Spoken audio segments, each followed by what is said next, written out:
Assalamualaikum warahmatullahi wabarakatuh. Hello, welcome back to Ibu Eva's virtual classroom. Today, the discussions will be about the multiple intelligences. Today's agenda, we are going to talk about the definitions of multiple intelligence, type of multiple intelligence, and some famous people with types of multiple intelligence. And then we also going to discuss about what is the relationship between the multiple intelligences and the learning styles, and how can we apply the multiple intelligence in the classroom? So what is multiple intelligence? So before I go to the definitions of multiple intelligence, multiple intelligence is a theory that introduced by Professor Howard Gardner from Harvard University at 1983 through his very famous book. The title is A Frame of Mind. If you want to read about the books, and I think as a teacher to be or as an educator to be, you must read that book to understand who is your students will be. So I already sent you the link through our WhatsApp group, and maybe I will also put the link here on the YouTube description box. Okay, let's go back to the definitions of multiple intelligence. Multiple intelligence is a theory describing the different ways students learn and acquire information. This multiple intelligence ranges from the use of words, numbers, pictures, and music to the importance of social interactions, introspections, physical movement, and being in tune with nature. This theory then can help us in describing why sometimes the students in our classroom react differently to the same material that we give them. They also tend to finish the material that we give them in a different way. So the multiple intelligence theory here explain why they act like that. Based on to Howard Gardner, there are 8 types of multiple intelligence. But he also add another type of multiple intelligence, which is it is existential, so that the number of multiple intelligence types based on to Howard Gardner is 9. The first type of intelligence is word smart. Howard Gardner also call it as verbal linguistic intelligence. Those who have this intelligence usually have a well-developed verbal skills and sensitivity to the sounds, meaning, and rhythm of words. So usually they are a great public speaker. They are good dealing with language. They are good dealing with work. So they are usually work as a journalist or politicians or motivator or writer, maybe novelist, something like that. So some famous people that has a high verbal linguistic intelligence are our first presidents of Indonesia, President Soekarno, our late Ustad Zainuddin MZ. He can hypnotize people whenever he deliver his speech. And we have Mary Riana, a great motivator for millennials generations right now. Next type of multiple intelligence is number smart, or we call it as logical mathematical intelligence. Those who have this intelligence usually have the ability to think conceptually and abstractly, and capacity to discern logical and numerical patterns. So these types of intelligence make the persons love to work with numbers. They will love to uh, to do like math subject, physics subject, or any lessons with numbers. We have Albert Einstein, we have Mr. Habibi, we also have Stephen Jobs, the example of famous people who have a high number smart intelligence. Next type of intelligence is picture smart. So they are really good dealing with visual thing. They are very good dealing with colors arrangement, shape arrangement, and yeah, like drawing. Okay, we call picture smart as spatial visual intelligence also. It capacity to think in image and pictures to visualize accurately and abstractly. We have Ivan Gunawan, a very famous designer from Indonesia. We also have many painter around the world, where in the other hand, not many people are good in painting, but some of people are very good in painting. So this types of skill then described by the theory of multiple intelligence as those who is picture smart. In Indonesia, we also have a lot of people are good in making batik. Next type of intelligence is body smart. Okay, so it's also called bodily kinesthetic intelligence. Its ability to control one body movement and to handle objects skillfully. Maybe you or your students in the future are a student who cannot um, sit sit still in your classroom. They will working around like they have seems that they have a lot of energy and never tired. Yeah, that kind of students or that kind of persons maybe is a body smart persons.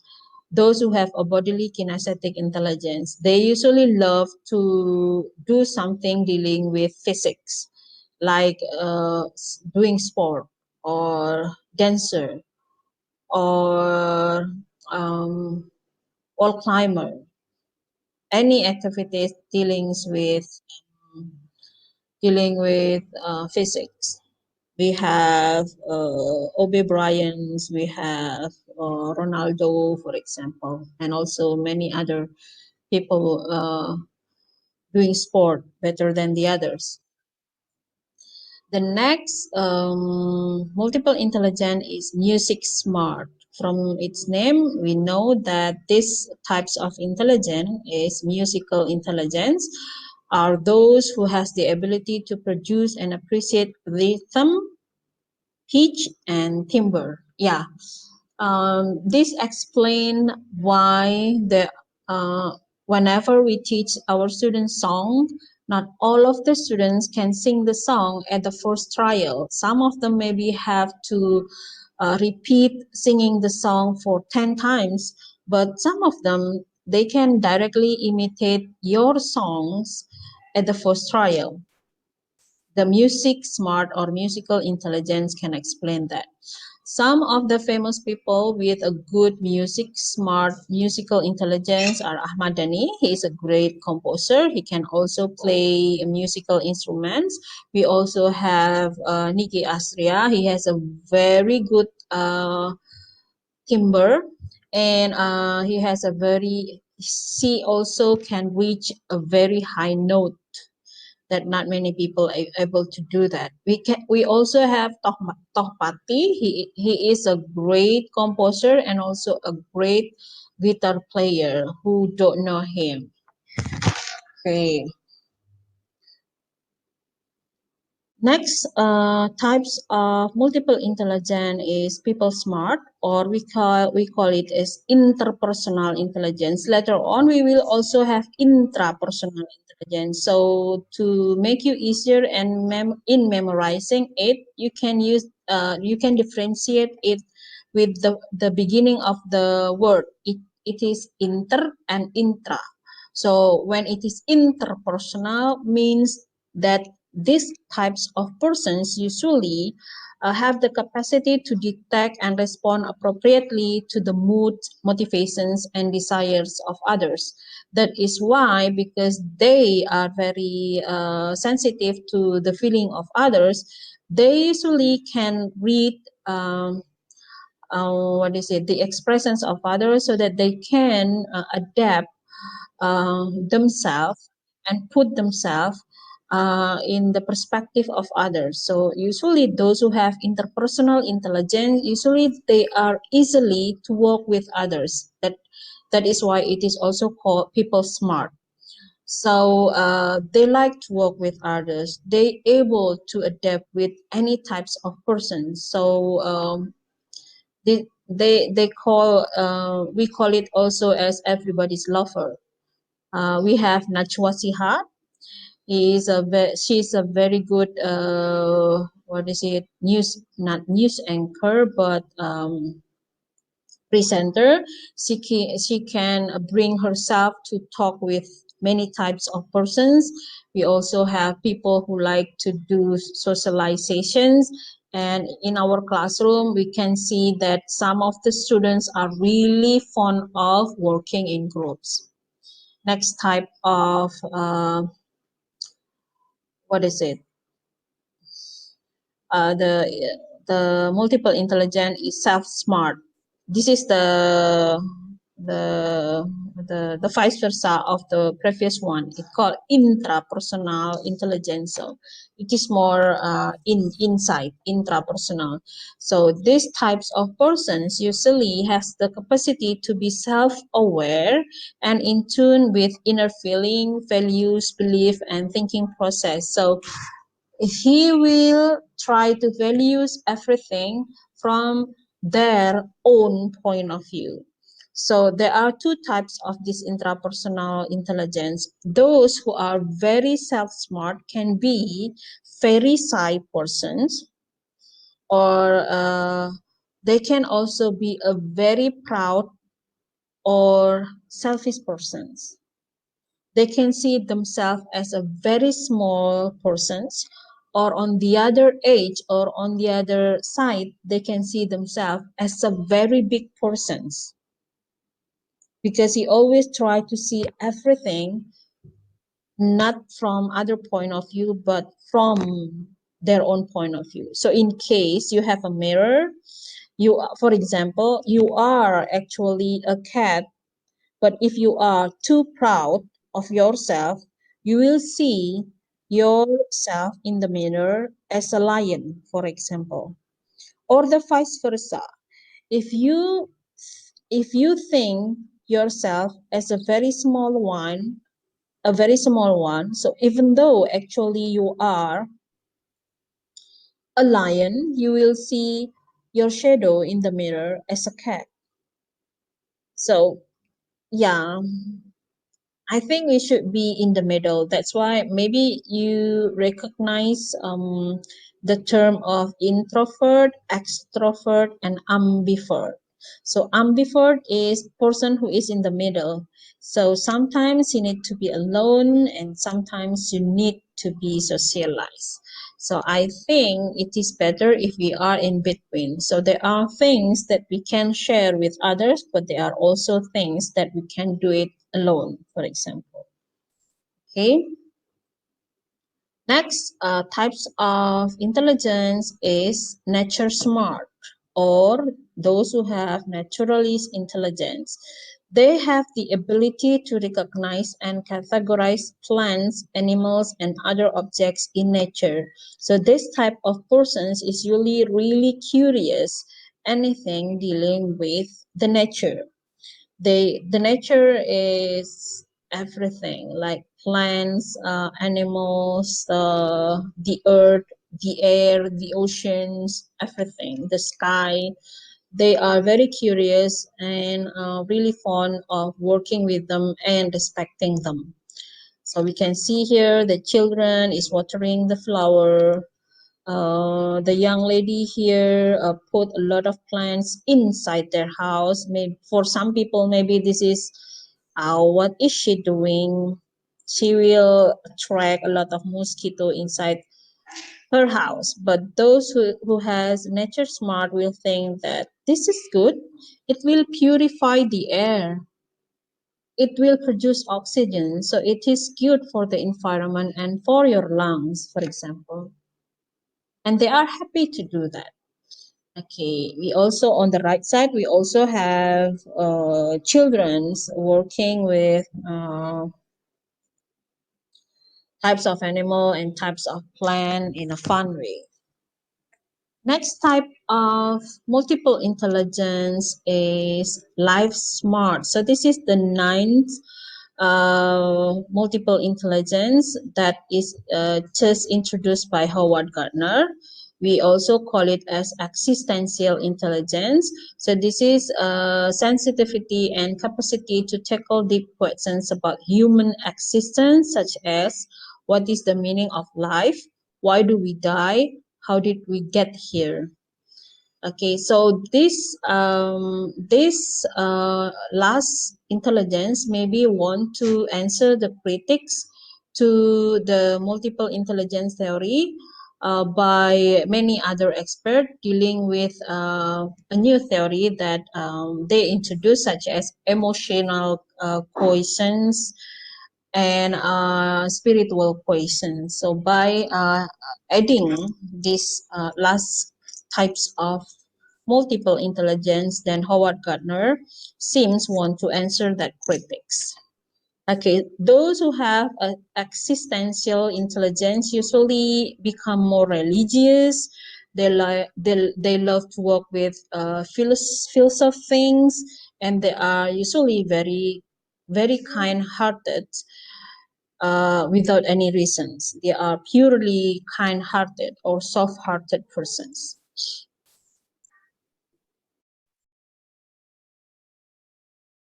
Okay, let's come to the next point. It is about the relationship between the multiple intelligence and the learning style. So let's start from the definitions of what is learning style. Learning styles speak to the understanding that every student learn differently. Yeah, as I said at the beginning, that sometimes our students react differently to the same activities that we gave them, and they can finish any assignment that we gave them in a different way.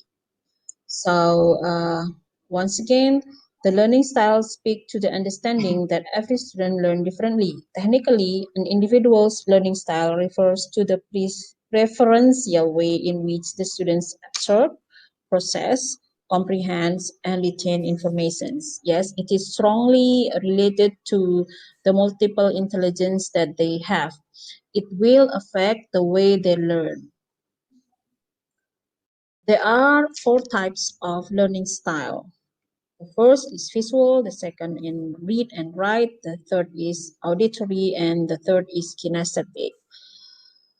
Um, these four types of learning style are affected by the multiple intelligence. For example, those who are visuals, who is visual learners, they are prefer to use image, maps, and graphic organizer to access and understand new information. So they really love and easy to understand whenever their teacher or lectures add some picture or illustrations together with the explanations.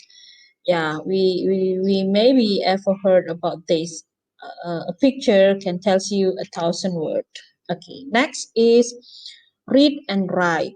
Students with a strong reading and writing preference learn best through words. These students may present themselves as copious mate, taker, or avid reader and are able to translate abstract concepts into words and essays. Uh, I ever have a friend who really loves of writing. To help him memorize better, he will write down the material, and whenever he write down the material that he have to memorize, he can memorize better than only memorizing by verbal, for example. Next is auditory. Mm, several percent of the students are visual, but less of them are auditory. But there are some of the students are auditory. Auditory learners best understand new content through listening and speaking in situations such as lectures and group discussions. Oral learners use repetitions as a study techniques and benefit from the use of mnemonic devices. So they are usually behaviorism learners. They love to memorize things. Let's go first to the kinesthetic. The last learning style types is kinesthetic. Students who are kinesthetic learners best understand information through tactile representations of informations, like they move their hand to read the text, for example. Representations of informations. These students are hands-on learners and learn best through figuring things out by hands. So they will learn better if they use their five senses. They touch, they smell, they taste, their their move. Yeah, understanding how a clock works. So do you remember that we will if hear, see, and do? When we teach, we should start to have the student to hear the material that we want to give them, and then we have to help them to see the material that we want to give them, and then the last one, they have to do the material that we want them to that we want to give them. So when we teach by their hearing, maybe only 20% of the students will absorb it, which is auditory learners only. When we give them also by visual or showing some picture or graphic or movie, for example, 60% of the students will understand, which is auditory and the visual learners. When you ask them to do, then maybe 90 to 100% of your students will understand the material, because the auditory, the visual, and the kinesthetic of the learners are understand the material.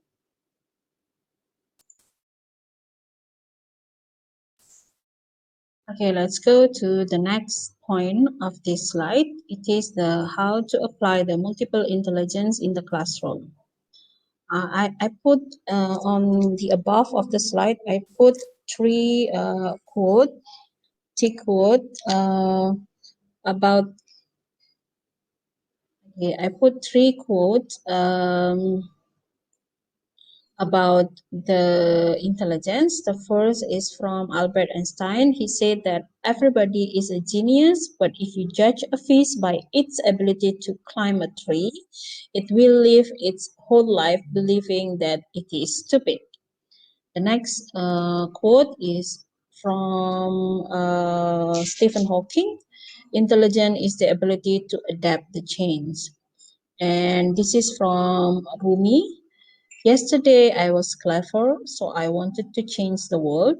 Today I am wise, so I'm changing myself. Okay, so that's a very big quote. There are very deep. There will be a very deep discussions dealing with it. Presenting topics using the theory of multiple intelligences, that is, using different pathways and tools to study information, can have a very positive effect on our students' learning experience, incorporating, for example, role play, collaborative work, picture puzzle, or field trips allow for a learning experience that will not only allow different types of learners to learn, but will enrich every individual understanding of the topics. Okay, so we have, after we learn about the multiple intelligence, we have to realize that our students are different. So we need to vary the methodology, the material, and the way we treat the students in the classroom, because they are different um, in terms of their intelligence and their personality. Okay, for example, for those who are linguistic intelligence, we can ask them to read books a lot or independently, or learning new vocabulary word, writing stories, sentences, or essay. So you can ask the student to make a report, present it in front of the classroom to their friends, or writing a novels, or writing a narrative text, for example.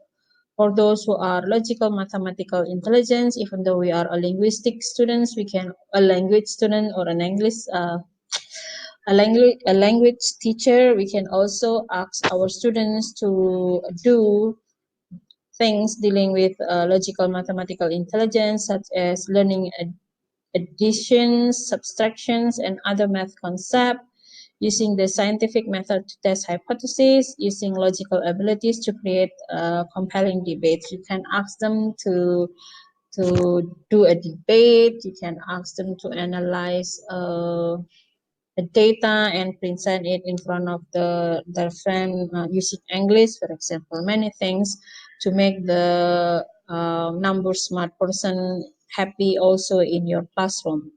For those who are very spatial intelligent, or very visual, you can ask them to do the puzzles. You can ask them to paint, to make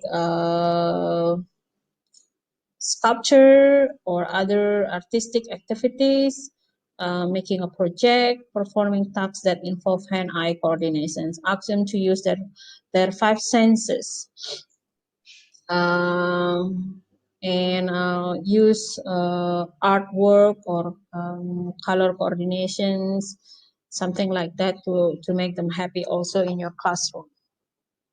Next is those who are very musical. You can ask them to sing a song, or maybe write a song, or playing an instrument, making a performance, and etc. Something dealing with the music. Those who are very kinesthetic, they are who has bodily kinesthetic students, ask them to jump from their chair and make an activities that include physical movement, do a lot of outdoor games or maybe indoor games. And then you can also ask them to dance following a rhythm or a song. For those who is very interpersonal, they love or fond of working with others, you can ask them to make positive relationship with peers in group work, or using effective communicative skill, and then comforting a friend when they are feeling down. Okay, so do a lot of collaborative and cooperative learning with those who are very interpersonal. But for those who are very intrapersonal, once in a while, rather than always make them to work in group or play a games, you can ask them to make an individual work, such as writing letters or writing journals, or reflections, doing reflections, etc. What about for those who are very naturalistic? Yes, you can ask them to go outside for hiking, camping, or you can ask them to make a report of taking care of their pet or animal, and then that you can also ask them to make a research with types of plants around their house, or maybe around the classrooms, or give them responsibility to take care of a plant. What about for those who are very existential?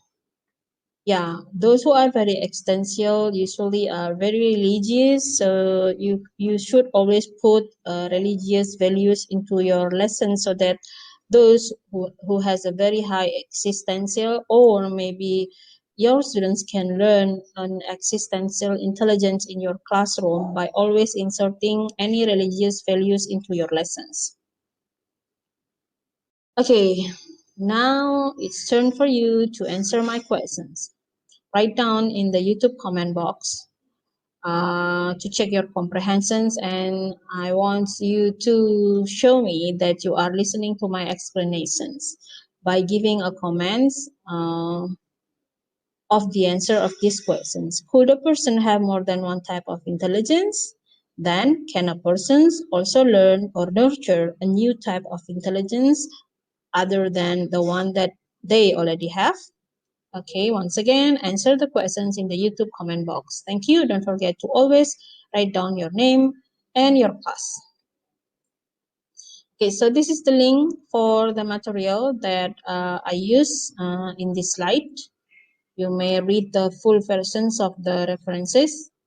And then thank you for joining today's class. It's not how smart you are, it's how you are smart.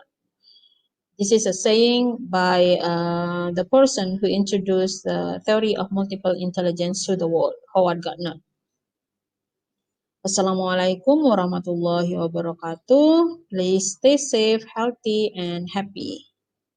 Always remember, even the darkest night will end and the sun will rise.